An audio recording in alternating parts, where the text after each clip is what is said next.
उनका जिनका मकसद ही चोरी करना है वो गठबंधन जितने मर्जी कर लें, जिनके चरित्र में ही एकता नहीं है, नेकता नहीं है, वो क्या करेंगे। कोई भी गठबंधन मोदी जी को नहीं उखाड़ सकता। ये जो मोदी जी इतना काम कर रहे हैं देश के लिए, आप खुद देखिए कितने कितने उन्होंने, सबसे पहले तो आप ये देखिए 370 धारा हटाई उन्होंने, राम मंदिर का निर्माण किया, जो कि हम बच्चे थे तब से हम देखते आ रहे हैं कि हमारे जो राम जी थे वो एक टेंट में वास कर रहे थे, लेकिन आज उनके लिए एक भव्य मंदिर का निर्माण किया जा रहा है। तो हमारे लिए कितनी गर्व की बात है। महागठबंधन वो जितनी उन्होंने हवा भरी हुई है ना, जैसे साइकिल में हवा भरते रहते हैं, उसकी एक लिमिट होती है और वो एक लिमिट पे जाके निकल जाती है। वही महागठबंधन का हाल है, उनकी एक अभी लिमिट पूरी होने वाली है और उसके बाद में इसकी हवा निकल जाएगी। मोदी जी के सामने इनकी साइकिलें चलने वाली नहीं हैं। पहले नाना था, पापा था, दादी थी और अब उनको चाहिए कि अब मैं प्रधानमंत्री था। उनको ये नहीं पता कि मैं क्या बोल रहा हूँ, बोलते कुछ है निकल कुछ और हो जाता है। उनको ये नहीं पता कि गेहूँ ज़मीन में लगता है कि ऊपर बाल में लगता है। आप ऐसे आदमी के लिए क्या बोलेंगे। नमस्कार, मैं आयुष शर्मा और आप देख रहे हैं ऑल इंडिया न्यूज़। भारत में राजनीति लगातार गरमा रही है। 2024 का चुनाव अभी 1 साल दूर है, पर उससे पहले महागठबंधन की तैयारियां तेज हो गई है। सारी विपक्षी पार्टियां एक आकर नरेंद्र मोदी को हराने की कोशिश कर रही हैं। अब देखते हैं कोशिश कितनी कामयाब होगी, ये पार्टियां सफल रह पाएंगी या इस बार भी मुँह की खाएंगी। कुछ महिलाएं हमारे साथ मौजूद हैं, उनके साथ जुड़ते हैं और क्या उनकी राय है वो जानते हैं। मैम, क्या नाम है आपका? शिवानी लांबा। एक महागठबंधन बन रहा है मैम, जैसा 2019 में बना था, और स्टेटमेंट दी जा रही है कि मोदी को सत्ता से हटाकर फेंक देंगे। क्या लग रहा है, हो पाएगा ऐसा? आपको लगता है ऐसा हो पाएगा? महागठबंधन चाहे जितने मर्जी गठबंधन आ जाएं, चोर चोर मौसेरे भाई, उनका जिनका मकसद ही चोरी करना है, वो गठबंधन जितने मर्जी कर लें, जिनके चरित्र में ही एकता नहीं है, नेकता नहीं है, वो क्या करेंगे। कोई भी गठबंधन मोदी जी को नहीं उखाड़ सकता। नीतीश कुमार कह रहे हैं सबको एक आने की जरूरत है, मोदी को पहले हरा दो, प्रधानमंत्री तो बाद में चुनते रहेंगे, कि मोदी को हराना जरूरी है। जो नीतीश जी ऐसा कह रहे हैं उनको पूछिए वो अपने पार्टी के लिए कितने ईमानदार हैं। उनके पार्टी में जब गठबंधन इस तरह का होता है तो वो क्या करते हैं। सब इकट्ठे होकर जब मोदी जी को हराने की कोशिश करेंगे, पहली बात तो वो हरा नहीं सकते। प्रधानमंत्री तो मैं प्रधानमंत्री, यह सबको ही पता है। एक रस्सा खींची हो जाएगी, सब प्रधानमंत्री बनना चाहेंगे। जी जी, बिल्कुल सही बात है, यही होगा, सब प्रधानमंत्री बनना चाहेंगे। कि कोई भी पार्टी का अध्यक्ष ये नहीं चाहेगा कि मैं ना बनूं, सब अच्छे से अच्छा पद चाहेंगे। और आप ये सोचिए घोल मुटाले की सरकार बन जाएगी पूरी। अब ये दिल्ली की जनता को तय करना है कि वो किसको चुनते हैं। अच्छा मैम, जो दिल्ली के मुख्यमंत्री हैं अरविंद केजरीवाल, वो एक और इन सभी पार्टियों को, सारी पार्टियां जो महागठबंधन में आज शामिल हो रही है, इन सबको गाली देकर राजनीति में, चाहे नीतीश कुमार हो, उद्धव ठाकरे हो, लालू प्रसाद यादव हो, सबके खिलाफ सबूत लेकर घूमते थे, उनके स्विस बैंक अकाउंट नंबर लेकर घूमते थे। अब उनसे समर्थन मांग रहे हैं, उनके साथ मिल रहे हैं, ऐसे हाथ में हाथ मिलाकर फोटो खिंचवा रहे हैं। ये क्या चीज़ दर्शाता है? ये उनका दोगलापन दर्शाता है केजरीवाल जी का। अब एक छोटी सी बात है, जब वो आए थे राजनीति में जन लोकपाल बिल को लेकर आए थे, आज कहाँ है वो जन लोकपाल बिल? आपने कहीं सुना उनके मुंह से आज तक भी कि जन लोकपाल बिल आ रहा है या मैं ला रहा हूँ या कुछ कर रहा हूँ उसके लिए? आपने आज तक नाम भी नहीं सुना होगा। तो जैसे केजरीवाल जी हैं, जैसे उनकी मानसिकता है, वो उसी तरह का काम करेंगे। और दोगलापन ना उनके शरीर पूरे, मतलब कहते हैं खून खून में भरा पड़ा है, तो वो दोगलापन से बाज आ भी नहीं सकते हैं। एक और जब प्रधानमंत्री अमेरिका गए हुए थे, इज्जत दी जा रही है, एक वर्ल्ड रिकॉर्ड बनाया उन्होंने यूएन में जाकर भी, और पहले प्रधानमंत्री जो वहाँ की संसद को 2 बार संबोधित कर रहे हैं। ऐसे में हमारे ही विपक्षी कुछ नेता है जो अमेरिका की धरती पर जाते हैं, बोलते हैं देश में तानाशाही हो रही है, किसी को बोलने की आज़ादी नहीं है, देश का बहुत बुरा हाल है। तो ये क्या चीज़ है कि मतलब हमारा विपक्ष जाकर अपने देश की बदनामी क्यों कर रहा है अमेरिका में? आप ये देखिए कि 21 जून जिसको आज हम अंतर्राष्ट्रीय योगा दिवस के रूप में मना रहे हैं, उसका शुभारंभ किसने किया? हमारे नरेंद्र मोदी जी ने। अब 21 जून को योगा डे मनाया जा रहा है, एक अमेरिका की दूसरे देश की धरती पर मोदी जी ने उसको कितने अच्छे तरीके से मनाया। कल पूरे वर्ल्ड ने, हिंदुस्तान ने, सब ने देखा है कि कितने अच्छे तरीके से यूएस में योगा डे मनाया गया। अब इस चीज़ को, जिस चीज़ को मोदी जी ने शुरू किया, उनकी हर चीज़ से लोगों को प्रॉब्लम है। हमारे जब देश की सभ्यता से आप लोगों को प्रॉब्लम है तो आप क्या करेंगे, है ना? तो राहुल गांधी जी भी वहाँ पर थे, पता लगा है हमें भी, लेकिन राहुल गांधी जी योगा डे में नहीं आए। देखा जाए तो उनके देश का प्रधानमंत्री एक दूसरे देश में अपने देश का परचम लहरा रहा है और आप नहीं आ रहे हैं। तो ये क्या चीज़ें दर्शाती हैं? ये चीज़ें दूसरे देशों में जाके आप बदनामी कर रहे हैं, क्या इससे बदनाम हो जाएंगे मोदी जी? कौन सी तानाशाही है जिसकी बात करते हैं राहुल गांधी अमेरिका में जाकर कि भारत में माइनॉरिटीज़ के साथ अच्छा व्यवहार नहीं हो रहा है, मुसलमानों का बुरा हाल है, और देश में जो सरकार है वो तानाशाही कर रही है, मनमर्जी चला रही है? आप यूपी के मुसलमानों से, दिल्ली के मुसलमानों से या अन्य राज्यों के मुसलमानों से पूछिए। जम्मू कश्मीर में भी देखा होगा अपने माहौल पहले कैसा था और अब कैसा माहौल है। तो वहाँ के मुसलमानों से पूछिए कैसा है। वो कहते हैं तानाशाह तो हमें कहीं नहीं लगता। मुसलमान भी उसी तरह से घूम रहे हैं, उल्टा जनरल कैटेगरी से उनके पास ज़्यादा मुझे लगता है सुविधाएं हैं, ज़्यादा उनके लिए कानून फ्लेक्सिबल है हम लोगों से। तो फिर तानाशाही कहाँ पे हो रही है? जो सुख हमें मिल रहे हैं, जो उज्ज्वला योजना हमें मिली है, वो शायद उनके परिवारों की महिलाओं को भी मिली होगी। जो जनधन योजना हमने जिसका सुख लिया है उन्होंने भी लिया होगा। उल्टा मेरे हिसाब से छोटी कम कम्युनिटी के हिसाब से उनके पास ज़्यादा लाभ पहुँचते हैं, जो कि हम लोग जनरल लोग नहीं अवेल कर पाते उस चीज़ को। तो फिर तानाशाही कहाँ है? तानाशाही सिर्फ इन लोगों के, यही लोग खुद चाहते हैं कि हिंदू मुस्लिम आपस में लड़ते रहें, ये भावना ख़त्म हो जाए। मोदी जी ने कभी कहा स्टेज पर कि मैं मुस्लिमों को ये नहीं दूंगा तो मैं हिंदुओं को ये दूंगा? कहीं कहा? ये ठीक है कि हम अपने धर्म का प्रचार करते हैं, अपनी सनातन धर्म को आगे लेकर जाते हैं हम, लेकिन हमने कभी इस तरह का प्रचार नहीं किया कि हम इस धर्म के खिलाफ हैं, चाहे वो हिंदू हो, मुस्लिम हो, सिख हो या ईसाई हो। मैम, जब एक और ऐसी बातें कही जा रही है राहुल गांधी के द्वारा कि भारत में तानाशाही हो रही है, वहीं उनके नक्शे कदम पर, उनके कदम से कदम मिलाकर आतिशी मार लेना, जो दिल्ली की शिक्षा मंत्री हैं, आम आदमी पार्टी की नेता हैं, वो भी पहुंच जाती है उनके पीछे पीछे। अमेरिका उनके ताल से ताल मिलाकर बोल रही हैं कि भारत में 35 करोड़ लोग रोज़ भूखे सो रहे हैं। ये बहुत बड़ा आंकड़ा है, 35 करोड़ की जब बात की जाती है, कहाँ से ये आंकड़ा आता है? और अमेरिका में जाकर अपने देश की बुराई, चाहे सच है या झूठ है वो बात की बात है, पर दूसरे देश में जाकर अपने देश की बुराई करना और इतना बड़ा आंकड़ा देना कि इतने लोग डेली भूखे सो रहे हैं हमारे देश में। सर, ये तो बिल्कुल झूठ बोला जा रहा है। आतिशी जो दिल्ली की शिक्षा मंत्री अभी बनाया गया, उन्होंने पहले क्या क्या कांड कर रखे हैं आप सबको ही पता होगा। और वो अब किस एक जो उनका मनीष सिसोदिया जो कि जेल में बैठा हुआ है, उसके बिहाफ पे उसको दोबारा से बना के बैठा दिया, और 35 करोड़ जनता भूखी सो रही है। आपको लगता है कि यहाँ पर दिल्ली के अंदर 35 करोड़, भारत के अंदर 35 करोड़ जनता भूखी सोती होगी, जिनको फ्री का राशन मिल रहा है? वो खुद ही उन्होंने ये बताया कि हम राशन मुफ्त दे रहे हैं। और कोरोना काल के अंदर प्रधानमंत्री जी ने घर घर राशन पहुंचाया है।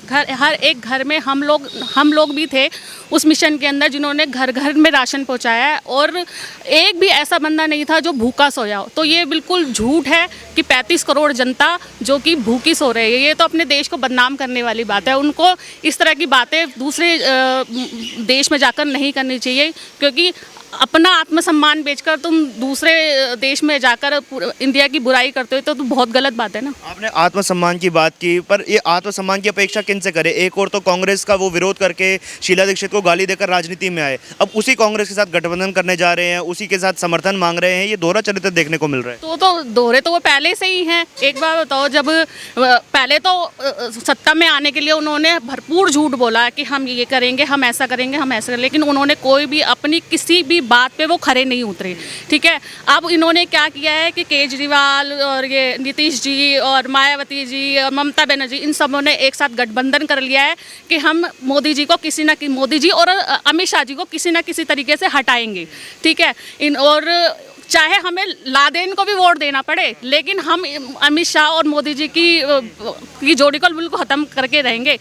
चाहे उनको कितना भी गलत विरोध करना पड़े, चाहे कितनी भी गलत नीतियां अपनानी पड़े, लेकिन वो जो उनकी नीतियां हैं ना वो बिल्कुल धरी की धरी रहेगी, धराशायी हो जाएंगी। 2024 में आप देख लीजिए, मोदी जी पूर्ण बहुमत के साथ विजय हासिल करेंगे। पूर्ण बहुमत के साथ आ जाएंगे? बिल्कुल पूर्ण बहुमत। राजस्थान जीतने की बात कर रहे हैं अरविंद केजरीवाल का, मैं तो राजस्थान भी जीतूंगा, 300 यूनिट बिजली सबको फ्री में दूंगा। अरे बिजली फ्री देने से क्या मतलब वो जीत जाएंगे? जो मोदी जी इतना काम कर रहे हैं देश के लिए, आप खुद देखिए कितने उन्होंने, सबसे पहले तो आप ये देखिए 370 धारा हटाई उन्होंने, राम मंदिर का निर्माण किया, जो कि हम बच्चे थे तब से हम देखते आ रहे हैं कि हमारे जो राम जी थे वो एक टेंट में वास कर रहे थे, लेकिन आज उनके लिए एक भव्य मंदिर का निर्माण किया जा रहा है। तो हमारे लिए कितनी गर्व की बात है। अरविंद केजरीवाल की नानी कहती थी कि नहीं भैया वहाँ तो मंदिर नहीं, मैं राम किसी ऐसे मंदिर में नहीं रह सकता जो किसी मस्जिद को तोड़ के बना हो। नहीं, एक बार बताओ, मस्जिद अगर वहाँ पर मस्जिद है, अगर वहाँ पर मस्जिद होती तो अगर वहाँ पर वो कहते हैं ना कि वहाँ पर लाश निकलती, तो भैया मस्जिद तुम्हारी थी, ठीक है ना। लेकिन वहाँ पर जब हमारे जो देवता है, हमारे गुरु हैं, हमारे राम जी हैं, उनका हर चीज़ वहाँ पर मिली है, अवशेष मिले हैं, तो वो तो हमारा हुआ ना। कहाँ से उनका हो गया मस्जिद? मतलब वो अपने देश में ही रह के हिंदू मुसलमान वो खुद कर रहे हैं, देश की जनता को भड़का रहे हैं कि एक अलग अलग कर रहे हैं, लेकिन राम मंदिर हमारा था, जिस जगह है और हमेशा रहेगा। और आज अब थोड़े समय में आप देखिए हम वहाँ पर सभी पूजा भी करेंगे और वही जो बोल रहे हैं ना वो भी वहाँ माथा टेक कर आएंगे। राम मंदिर का विरोध करने वाली सारी पार्टियां एक साथ आ गई है, महागठबंधन बना लिया, कह रहे सत्ता से हटाकर फेंक देंगे भाजपा को। अरे छोड़ जाइए, ख्वाबों में भी भूल जाए, उनको बोलो कि ख्वाब भी ना, अगर वो ख्वाब भी ऐसे लेते ना तो उनको बोले कि सोया ही ना करे, वो बिल्कुल नहीं हो सकता। मोदी सरकार पूर्ण बहुमत के साथ 2024 में अपना झंडा ऊंचा करेगी और वो आएंगी। पूरे देश की जनता मोदी जी को बहुत प्यार करती है और बहुत ज़्यादा प्यार करती है। आप देख लीजिएगा पूर्ण बहुमत के साथ हमारी सरकार, कितनी सीटें आ जाएंगी? हमारी पूरी सीटें आएंगी सारी, बिल्कुल। इतना आंकड़ा तो अमित शाह भी नहीं दे पा रहे। हम दे रहे हैं ना, हम उनके हम पब्लिक में घूमते हैं, हम भी तो देखते हैं, तो हमारे क्यों हम क्यों कहें कि एक कम आएगी, तो हमारी पूरी आएगी, 100 आएगी। क्या लग रहा है फिर मैम, महागठबंधन इस बार भी धरा रह जाएगा जैसा 2019 में हुआ था? महागठबंधन वो जितनी उन्होंने हवा भरी हुई है ना, जैसे साइकिल में हवा भरते रहते हैं, उसकी एक लिमिट होती है और वो एक लिमिट पे जाके निकल जाती है। वही महागठबंधन का हाल है, उनकी एक अभी लिमिट पूरी होने वाली है और उसके बाद में इसकी हवा निकल जाएगी। मोदी जी के सामने इनकी साइकिलें चलने वाली नहीं हैं। वो तो कह रहे कि हम सत्ता से हटाकर फेंक देंगे, इस बार तो मोदी को आने नहीं देंगे। एक बात बताओ, मोदी जी के लिए उन्होंने क्या क्या गलत काम नहीं करे। पाकिस्तान से समर्थन मांगा, विदेश में जाके इंडिया की उन्होंने बुराई करी। तो आप सिर्फ एक मोदी जी एक व्यक्ति विशेष को हटाने के लिए अपने देश को नीचा दिखा रहे हैं, अपने देश को गिरा रहे हैं, अपने देश के मान सम्मान को ठेस पहुंचा रहे हैं। तो सिर्फ एक कुर्सी और एक सीट उनके लिए इतनी बड़ी चीज़ हो गई प्रधानमंत्री। अब उस गठबंधन में तो ये है, अब अगर बन भी गया तो बोलेंगे मैं प्रधानमंत्री बनूंगा, दूसरा बोलेगा मैं बनूंगा, और बाद में क्या करना है, वो भानुमती में कुनवा जोड़ा और कहीं की रीढ़ कहीं का रोड़ा बिखर जाना है। तो जब जो आदमी अपनी पार्टी नहीं संभाल सकता, रोज़ एक आदमी, कभी ज्योतिरादित्य सिंधिया जी जा रहे हैं, कभी वो जा रहे हैं, कभी ये सब लोग ऐसे एक एक करके निकलते जा रहे हैं। ये पहले अपना कुनवा तो संभालें, दूसरों का कुनवा तो तब जोड़ेंगे। तो बिखरते हुए अभी से नजर आ रहे हैं। पहले अरविंद केजरीवाल जिस कांग्रेस को गाली देकर राजनीति में आए, अब कांग्रेस से समर्थन मांग रहे। कांग्रेस टाइम नहीं दे रही तो राजस्थान में फिर गाली दे रहे हैं कांग्रेस को। केजरीवाल जी का तो ये है, उन्होंने अन्ना जी को खूब भुनाया, इतना भुनाया कि उसमें से वो, अब उनको पता नहीं अन्ना जी कहाँ हैं। उन्होंने अन्ना जी के आंदोलन को हाईजैक करके वो बने थे। उनकी तब शक्ल देखी थी कैसी थी, पैर दबाते थे अन्ना जी के। आपने देख रहे हो उनकी कैसी, अगर पुरानी फोटो और अब की फोटो मिलाएं, आपको लगता है कि ये वही केजरीवाल है जिसने आंदोलन लड़ा था। जो शीला दी कांग्रेस को गिराने के लिए मैं फाइल लाया हूँ जी, बहुत भ्रष्टाचार किया है जी, मैं ओपन करूँगा जी, पब्लिक को दिखाऊंगा जी, शीला दीक्षित को हटाऊंगा जी, वो फाइल आज तक केजरीवाल ने नहीं खोली है। वो कहाँ गई? अब वो फाइल खोलने की बजाय तुम उनसे समर्थन मांगने जा रहे हो कि हमको समर्थन दो, ये जो इन्होंने अभी बिल लाए हैं उस पर आप मुझे समर्थन दो। भाई तुम क्यों मांग रहे हो? पहले तो आप किसी भी काम के लिए बोलते थे मैं पब्लिक से राय शुमारी करूँगा जी, सबसे साइन करवाऊँगा जी। अब तो तुम अंदर एक कोने में ही अपने सारे फैसले ले लेते हो, किसी से राय शुमारी नहीं करते। तो कहते मेरे पास स्विस बैंक अकाउंट नंबर है शरद पवार का, मुझे पता है कितने करोड़ों रुपए हैं, और अब वही शरद पवार के साथ जाते हैं, चाय पी रहे हैं, गुलदस्ता पकड़ा रहे हैं उन्हें। अब ऐसा है ना, अब उनको चस्का लग गया है भ्रष्टाचार का। उन्होंने देख लिया है कि यार इसमें तो बहुत मलाई है, बहुत खाने को मिलता है। उन्होंने खाना देख लिया, सेवा नहीं देखी है। और जैसे वो मोदी जी का देखो, हम जब दिल्ली से, मैं झांसी से दिल्ली आई थी 12वीं क्लास में, तो मैंने यहाँ ये सुना था, अरे इस सीट पे मत बैठना, यहाँ बम हो सकता है, पहले आप चेक कर लीजिए, आप ऐसे कर लीजिए। मेरे पापा डिफेंस में थे, हम लोग 3 साल पाकिस्तान बॉर्डर पे रहे हैं। पूरी रात हमें नींद नहीं आती थी, दिन नींद नहीं आती थी कि कब कहाँ से दिन में भी आ जाएगा, बम गिर जाएगा, क्या हो जाएगा, आतंकवादी आ जाएंगे। हम अपनी आँखों से ये हाल देखे हुए हैं। हमने खुद पाकिस्तान बॉर्डर पे 3 साल हम झोंपड़ी में रहे अपने पेरेंट्स के साथ। आज की डेट में आज के बच्चों को ये नहीं पता कि बम कैसा होता है, कैसा फटता है। और हमको अपने टाइम में हमारे अभी भी रोंगटे खड़े हो जाते हैं। घर से निकलते थे ऑफिस के लिए और हमको पता नहीं होता था कि हम वापस, तो ये देन किसकी है? मोदी जी की है कि आज लोगों के मन में डर नहीं है। अगर वो कहीं, और रही औरतों की, जैसे हम औरतें हैं, हम पूरी रात दिन बाहर, अभी मैं ऋषिकेश से आई हूँ, मैंने वहाँ पे देखा है मोदी जी का इतना काम है। वहाँ पे G20 होने वाला है अभी 25 तारीख से। आप वहाँ पे देखोगे ना, ऐसे लगता है जैसे उन्होंने ऊपर से स्वर्ग नीचे उतार दिया हो। राहुल गांधी अमेरिका में कहते हैं देश में पिछले 9 साल में कोई काम नहीं हुआ, बल्कि देश 20 साल पीछे चला गया है। भाई राहुल गांधी जी, आपके पुरखे क्या कर रहे थे? नेहरू जी ने क्या किया था, इंदिरा गांधी जी ने क्या किया था, राजीव गांधी जी ने क्या किया था? हमेशा भूख भूख, मुसलमान भूख, ये कर करके तुमने इतने साल राज किया, तो आप तब ने आपने कुछ नहीं किया। अब जब मोदी जी कर रहे हैं तो आपको उनका काम नज़र नहीं आ रहा।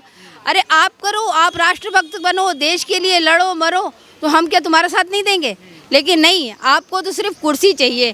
पहले नाना था, पापा था, दादी थी, और अब उनको चाहिए कि अब मैं प्रधानमंत्री था। उनको ये नहीं पता कि मैं क्या बोल रहा हूँ, बोलते कुछ है निकल कुछ और हो जाता है। उनको ये नहीं पता कि गेहूँ ज़मीन में लगता है कि ऊपर बाल में लगता है। आप ऐसे आदमी के लिए क्या बोलेंगे? आप मोदी जी ज़मीन से जुड़े हुए नेता हैं, उनको एक एक चीज़ की जानकारी है कि क्या चीज़ कैसी होती। उन्होंने उस जगह से अपनी जीवन की शुरुआत करी है, उनको मालूम है। अगर वो चाहते, आज उनका परिवार देखो, जो जहाँ जैसा था वहीं पे काम कर रहा है। इन लोगों का क्या है कि अभी ये बने नहीं होते हैं तो इनके 50 करोड़ के मकान। भविष्यवाणी भी कर दी है कि 2024 में कांग्रेस महागठबंधन के साथ सत्ता में वापस आएगी। कभी पॉसिबल ही नहीं है, भूल जाओ आप। अभी तो दूर दूर तक कांग्रेस का तो कोई मतलब नहीं। कांग्रेस तो सबसे नीचे की पार्टी, नीचे के पायदान पे चली गई है। बाकी कोई और पार्टी, ये भी जो केजरीवाल ने शुरुआत की है ना, वो भी तब है जब फ्री और ये फ्री का वो निकल गया है। अब फ्री का लोगों के मन से फितूर उचड़ चुका है। अभी पीछे उन्होंने अनाउंस किया था कि बिजली के बिल अब नहीं माफ़ होंगे भाई, अब आपको बिल देना। अभी पीछे उन्होंने निकाला था, उपराज्यपाल ने ये कर दिया।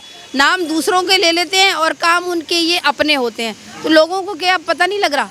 लोगों को अब पहले पानी एमसीडी का सुबह 2-3 घंटे आता था, हमारी पूर्ति उससे हो जाती थी। आज की डेट में जगह जगह उन्होंने समर लगवा दिए हैं, एमसीडी का और समर का पानी मिक्स कर दिया है।